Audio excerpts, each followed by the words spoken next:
Now let us discuss about the mechanism of breathing. But what do you mean by breathing? It is simply the intake of oxygen and removal of carbon dioxide is called as breathing. And breathing, it takes place in two steps, namely inspiration and expiration. So what do you mean by inspiration? Inspiration is nothing but the mechanical process of taking in the atmospheric oxygen into the lungs through the conducting parts of the respiratory system is called as inspiration. It is simply the mechanical process of intake of oxygen into the lungs is called as inspiration. And expiration is nothing but the mechanical process of removal of carbon dioxide from the lungs into the atmosphere is called as expiration. So, inspiration and expiration together is known as breathing. And when we are inhaling or exhaling and when we are breathing in and out, certain changes takes place in our thoracic cavity. Why certain changes takes place inside our thoracic cavity? Because our respiratory system, that is lungs, they are actually located inside the thoracic cavity. And one more thing is, this lungs, we have a pair of lungs and they are well protected from all the four sides. You people know that. From the lower region, these lungs are well protected by a muscular dome-shaped structure called as diaphragm. From the dorsal side, they are well protected by vertebral column. And from the ventral side, it is well protected by sternum. And from the lateral sides, these lungs are well protected by the ribs or rib cage. So what here I have written is, it is nothing but ribs. So we have 12 pairs of ribs. That means total it will be 24. Okay. Now let us see what and all changes takes place inside our thoracic cavity when we are taking in atmospheric oxygen. And here two muscles, they will be helping in the contraction and relaxation of the muscles. So those are usually called as respiratory muscles, because lungs, they will be involved in expanding and relaxation, no doubt in that. But apart from that, other muscles, lungs will not be having its own muscles. So to help in the breathing, so intake of oxygen and release out of carbon dioxide, there are two respiratory muscles helping, and those are nothing but diaphragm. One is diaphragm and the other one is intercostal muscles. So one is diaphragm and the other one is intercostal muscles. So intercostal muscles and diaphragm both are generally known as respiratory muscles. What do we call for them? They are called as respiratory muscles because these muscles, they undergo contraction and relaxation to aid in the respiration. Okay, now let us take a look how the changes takes place inside our thoracic cavity. And you people got to know about diaphragm and what are intercostal muscles. These intercostal muscles, they are situated in between the ribs. See, if these are the ribs,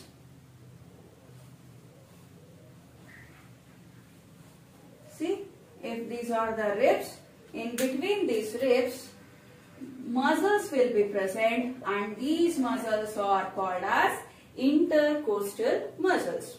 Okay, when we are inhaling, these intercostal muscles and diaphragm, these undergoes contraction.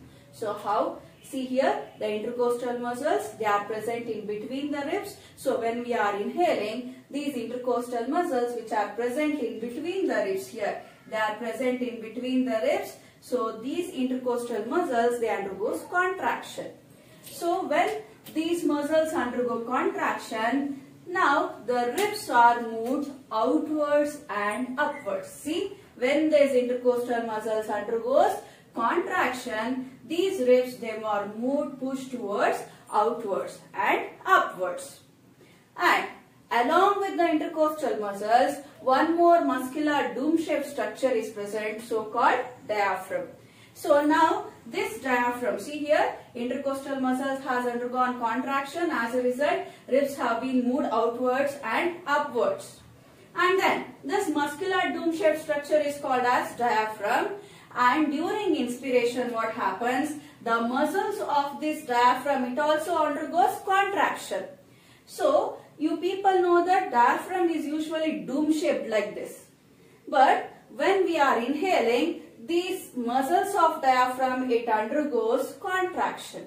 So when the muscles of diaphragm contracts, this muscular dome-shaped structured diaphragm, it flattens. See, it has the muscular dome-shaped structure. When the muscles of this diaphragm contracts, slowly this diaphragm, it flattens. So when the diaphragm flattens and ribs are moved outwards and upwards, what happens to the volume of thoracic cavity? Now the volume of thoracic cavity has been increased. See, the volume of thoracic cavity has been increased. When volume increases, you all know that when volume increases, pressure automatically decreases. So here volume of the thoracic cavity, it increases. So when the volume of thoracic cavity increases, pressure decreases.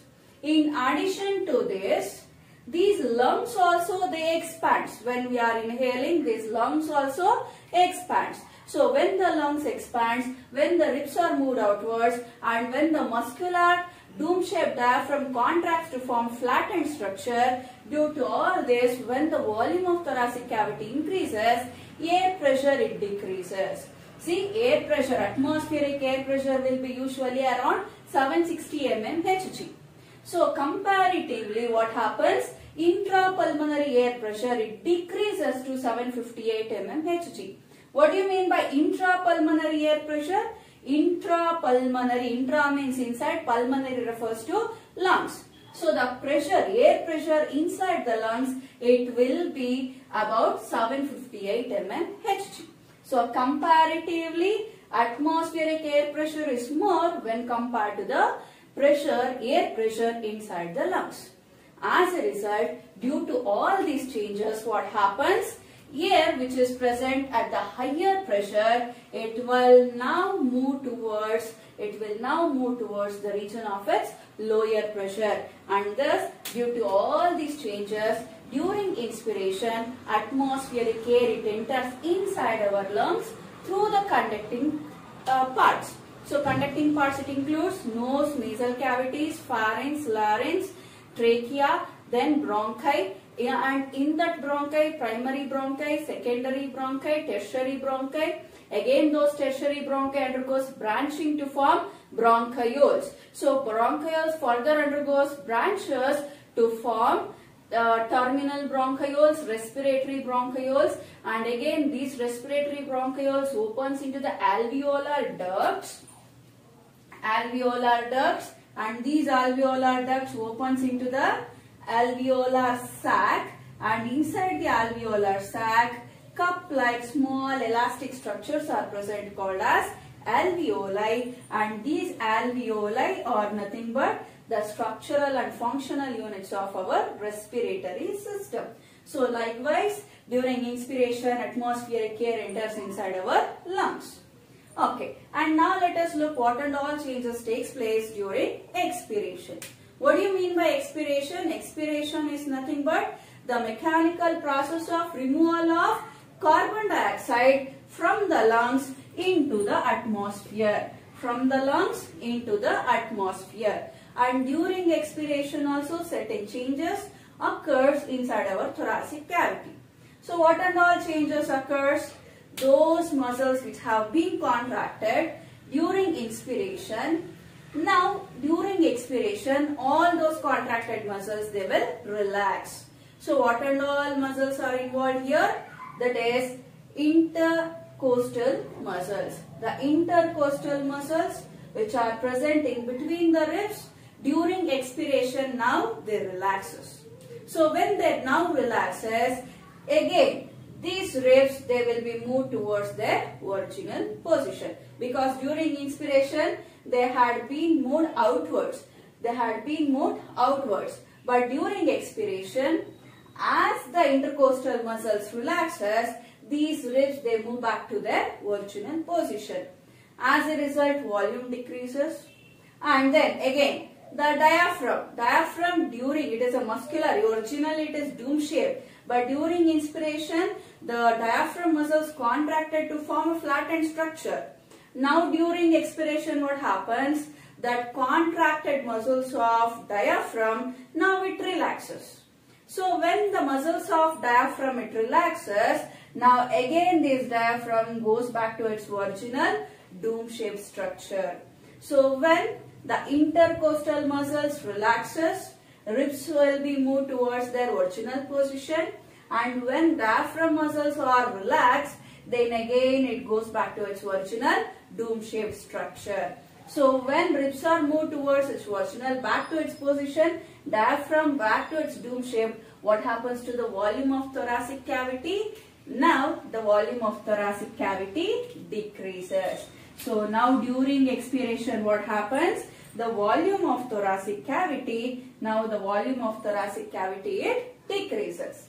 So when the volume of thoracic cavity decreases, that means when the volume decreases, what happens to the pressure? It increases. It is inversely proportional. You should be knowing that.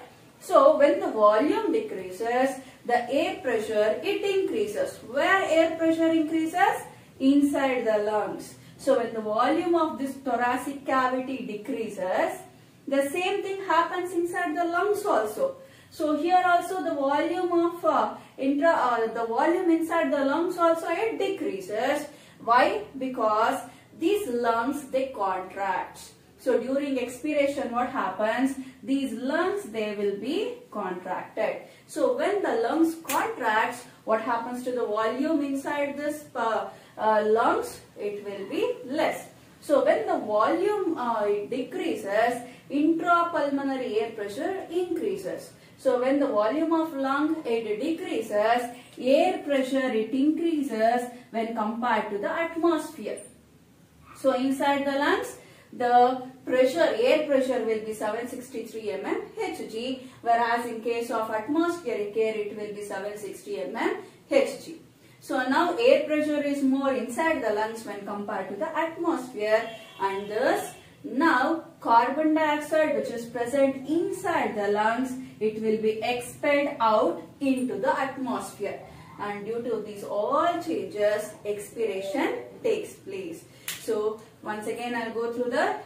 So here I have written the points. During inspiration, intercostal muscles contract. As a result, ribs are moved towards outwards and upwards. Volume of thoracic cavity it increases. When volume increases, pressure decreases, and diaphragm what happens? It also contracts to form flattened structure, and thus intrapulmonary air pressure it decreases. As a result, air will be entered inside the lungs. And during expiration what happens? Intercostal muscles relaxes. As a result, ribs back to their original position, and here this diaphragm it also relaxes. Again this diaphragm goes back to its normal dome shaped structure, and thus what happens to the volume in thoracic cavity? The volume of thoracic cavity decreases, and thus intrapulmonary air pressure increases, and thus what happens? Carbon dioxide from the lungs it will be expelled out into the atmosphere. And one inspiration, one expiration, together it is called as one respiratory cycle. So in a normal healthy human being, 12 to 16 respiratory cycles takes place per minute. So per minute about 12 to 16 respiratory cycles takes place, and we can measure the amount of air which we are inhaling or exhaling during the respiration by using an instrument, and that instrument is called as spirometer. So with the help of spirometer we can measure the amount or volume of air which we are inhaling or exhaling. Now let us discuss about the respiratory volumes and capacities. The respiratory volumes and capacities can also be termed as pulmonary volumes and capacities. Why? Because it is all related to pulmonary, refers to lungs. So what is the function of lungs? Respiration. It is involved in respiration, and hence it is called as pulmonary volumes and capacities. But what do you mean by respiratory volumes? First we shall discuss about the respiratory volumes, and then let us later move on to the capacities. But what do you mean by the respiratory volumes? It is nothing but the capacity of the lungs to take in, that is to receive, hold and expel air under different conditions. That is called as respiratory volumes. Your lungs, it is having the capacity to receive the air, and to some extent for some period of time you can hold air. So your lungs has the capacity to hold it, and it is also having the capacity to expel it, remove it. So the capacity of lungs to receive, hold and expel air under different conditions is called as respiratory volumes. There are 4 different kinds in respiratory volumes, namely tidal volume, which is abbreviated as TV, inspiratory reserve volume, abbreviated as IRV, expiratory reserve volume, which is abbreviated as ERV, and residual volume, which is abbreviated as RV. Okay, what do you mean by tidal volume? So tidal volume is nothing but the volume of air which we can inhale or exhale under normal conditions. That is, when we are not doing any physical activities, at such a time where the volume of air which we are inhaling or exhaling is called as tidal volume. So a person, when he is not doing any of the activities, when he is simply sitting, he can be inhaling 500 ml of air or he can exhale 500 ml of air. So what is the volume of TV or tidal volume? It is 500 ml. See here I have written alveoli to make you understand. So here the tidal volume, that is, we can inhale 500 ml of air and we can exhale 500 ml of air. So this is the tidal volume of our lungs. Here lungs refers to alveoli. This is nothing but alveolus. Okay. And then what do you mean by inspiratory reserve volume? Inspiratory reserve volume is nothing but the extra volume of air which we can inhale after normal inspiration. We will take in normal volume of air. In addition to that, extra volume of air which we can intake, that is called as inspiratory reserve volume. See here, this is the alveoli. So here we can take in the 500 ml of air. So in addition to that, we can inhale more. So when we inhale more, what happens to the lungs? It expands. And what happens to the alveolus? It also expands. So this is the tidal volume. When we are inhaling extra volume of air, this alveolus, it expands. So now this extra air which we can accommodate inside our lungs, so that is called as inspiratory reserve volume. So this much volume it is actually reserved for the extra volume of air. So now this is inspiratory reserve volume. So in addition to the 500 ml of air, we can forcibly inhale 2500 ml to 3000 ml of air. So this much of air we can inhale in addition to 500 ml of air. Now let us move on to the expiratory reserve volume. It is abbreviated as ERV. See here again I am writing the alveoli. So expiratory reserve volume is nothing but the extra volume of air which we can exhale after normal expiration. So we can exhale 500 ml of air, which is called as tidal volume.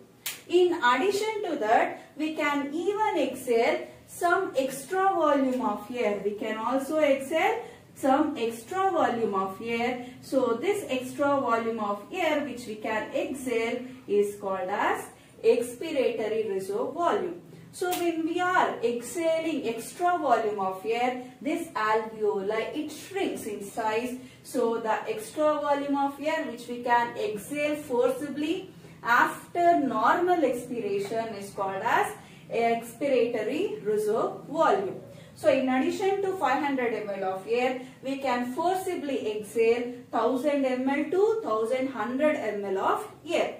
And thus as we are forcibly exhaling, in case of expiratory reserve volume, this can also be called as forceful expiration. And as we are forcibly intaking air, in case of inspiratory reserve volume, it is also called as forceful inspiration. So this is forceful inspiration and this is forceful expiration. Now let us move on to the residual volume. What do you mean by residual volume? See, we are taking in oxygen and we will be leaving out carbon dioxide. We also have the capacity to remove excessive volume of air, that is forceful expiration. So even after the most forceful expiration, certain volume of air will be there, it will be present inside our lungs. So the volume of air which is present inside the lungs, even after the most forceful expiration, is called as residual volume. So again I will take this alveoli as an example. So usually we can inhale and exhale the normal volume of air which is called as tidal volume.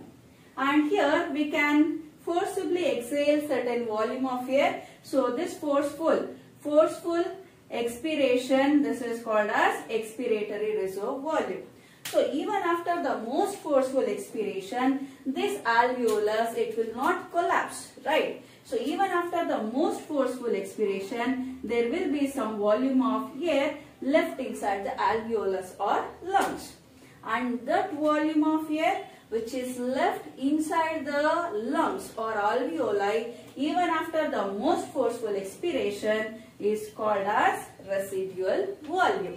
So that our lungs will not collapse. What happens if all the air is exhaled out, removed, our lungs will collapse, but it will not occur like that. So to avoid the collapsing of lungs, certain volume of air will be there present in our lungs even after the most forceful expiration, which is called as residual volume. And 1100 ml to 1200 ml of air, it will be there present in our lungs even after the most forceful expiration. So this is all about the respiratory volumes. Now we shall move on to the respiratory capacities. So respiratory capacities are nothing but the sum total of two or more respiratory volumes. So the sum total of two or more respiratory volumes is called as respiratory capacities. So it is nothing but the capacity of our lungs. Okay. So respiratory capacities, it includes inspiratory capacity, which is abbreviated as IC, expiratory capacity, which is abbreviated as EC, functional residual capacity, which is again abbreviated as FRC, and vital capacity abbreviated as VC, total lung capacity, which is abbreviated as TLC. Okay, what is this inspiratory capacity? It is nothing but the capacity of the lungs to inhale maximum volume of air after normal expiration. So after normal expiration, the volume of air which we can inhale to maximum is called as inspiratory capacity. So the capacity of inspiration is called as the inspiratory capacity. So how much volume of air we can inhale in total? So one is normal volume of air. So that is nothing but tidal volume. In addition to that, extra volume of air we can inhale. So normal volume in addition to the extra volume is called as inspiratory capacity. So that is the capacity of our lungs to inhale or inspire. That is called as inspiratory capacity. In other words, inspiratory capacity is the sum total of the tidal volume and inspiratory reserve volume. Okay. Now let us move on to the expiratory capacity. So what is the expiratory capacity? It is nothing but the capacity of our lungs to exhale a maximum after normal inspiration. So after normal inspiration, the volume of air, maximum volume of air which we can exhale, that is called as expiratory capacity. So maximum volume of air, it is the capacity of our lungs to exhale to the maximum. That means it includes normal volume of air, that means tidal volume. In addition to that, extra volume of air also we can exhale. So that is nothing but ERV, that is expiratory reserve volume. So expiratory capacity, it can be defined as the sum total of tidal volume and expiratory reserve volume. That means EC is equal to TV plus ERV. Now let us move on to the functional residual capacity. So the functional residual capacity is nothing but the volume of air which is present inside our lungs after normal expiration. See, for that, let me write alveoli again, alveolus. So this is normal tidal volume. So you people know that tidal volume. Here also I will write the alveolus for inspiratory capacity. So here we will be having tidal volume.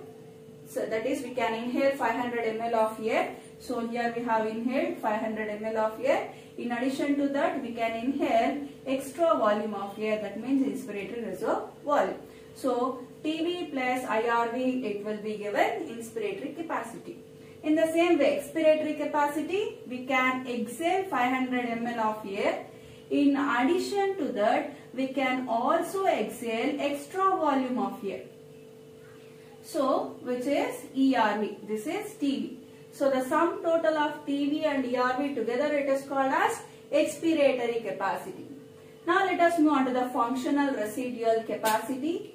So, here normally tidal volume, that is 500 ml of air we can inhale or exhale. Simply I have taken it as tidal volume.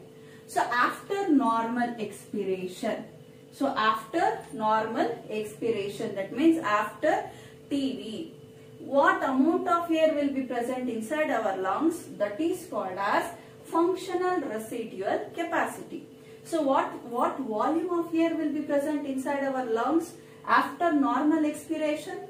See, after normal expiration, what will be present inside our lungs? There will be extra volume of air which we can exhale. In addition to that, even after the most forceful expiration, there will be little amount of air left inside the lungs. So, the functional residual capacity is nothing but the sum total of residual volume and expiratory reserve volume. So, the sum total of residual volume and expiratory reserve volume gives us the functional residual capacity. And now let us move on to the vital capacity. So the vital capacity is nothing but the maximum volume of air which we can inhale after the most forceful expiration. So after the most forceful expiration, what maximum volume of air we can inhale, that is called as vital capacity of the lungs. And it is given by the sum total of tidal volume plus inspiratory reserve volume plus expiratory reserve volume. And now let us move on to the total lung capacity. So total lung capacity is nothing but the sum total of all the respiratory volumes. So the sum total of all the respiratory volumes is called as total lung capacity. It is called as total lung capacity. That means it is the maximum volume of air which is present inside our lungs, alveoli and bronchial tree, respiratory tree after the most forceful inspiration. So, after the most forceful inspiration, in that inhaled air, tidal volume, that much amount of air it will be present. Extra volume of air which comes under IRV, it will also be present there. Extra volume of air which we can exhale, that will also be present in there. And even after the most forceful expiration, residual volume will be there. And thus, total lung capacity is nothing but the sum total of TV plus IRV plus ERV plus RV. So, in other words, we can also abbreviate this as, instead of writing TV plus IRV plus ERV, we can also write it as VC plus RV. So, TLC is equal to VC plus RC. Why? Because vital capacity of the lungs is the sum total of tidal volume plus inspiratory reserve volume plus expiratory reserve volume, and thus we have written like this. and we have to calculate the capacities by taking the different volumes here. So you can calculate that. Now let us discuss some of the MCQs. Question, 22nd question. Epiglottis is made up of option A, fibrous cartilage, option B, hyaline cartilage, option C, elastic cartilage, option D, calcified cartilage. So the epiglottis, muscular flap-like structure that is made up of elastic cartilage, option C. Next question, covering of the lungs is called option A, perichondrium, option B, pleural membrane, option C, pericardium, option D, peritoneum, option B, pleural membrane. Next question, read the following statements. So statement A, it is double layered and covers the lungs. Statement B, outer layer is in contact with thoracic wall. Statement C, fluid is present between these layers. And statement D, inner layer is in contact with the lungs. Now comes the options. The above features refers to option A, pericardium, option B, peritoneum, option C, perichondrium, option D, pleura. So these all features, it refers to the lungs, that is the outermost covering is called as pleura, option D.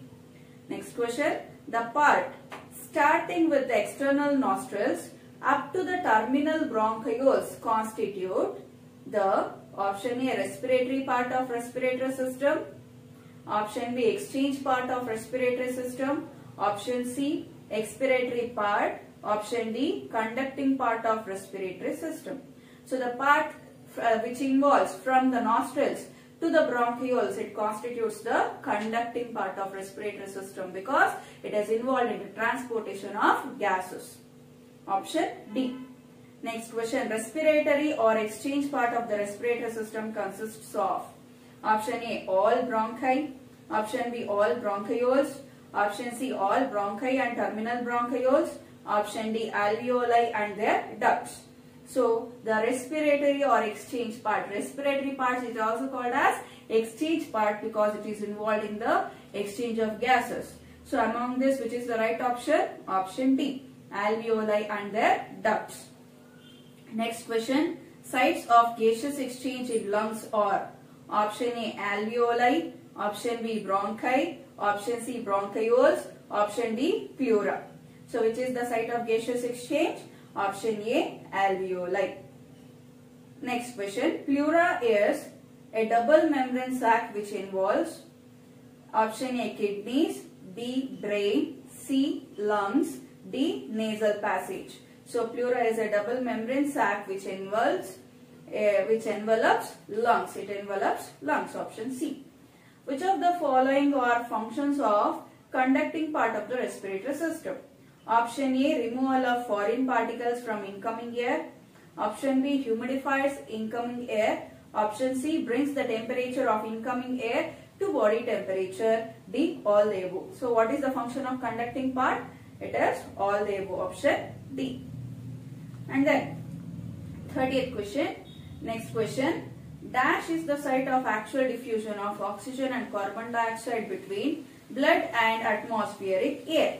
Option A, all bronchi, all bronchioles, that is option B. Option C, all bronchi and terminal bronchioles.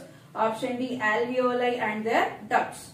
So alveoli and their ducts is the right option. Option D. Even when air being absent, the human trachea does not collapse due to the presence of option A, bony rings, option B, turgid pressure, option C, chitinous rings, option D, cartilaginous rings. Why? What is the right option? It is cartilaginous rings. Option D. The chambers formed dorsally by the vertebral column, ventrally by sternum, laterally by ribs, and on the lower side by dome-shaped diaphragm is option A, abdominal chamber, option B, cranial chamber, option C, pelvic chamber, option D, thoracic chamber. So which is the right option? Thoracic chamber, option D. Select the incorrect statement from the following. So option A, pleural fluid reduces friction on the lung surface.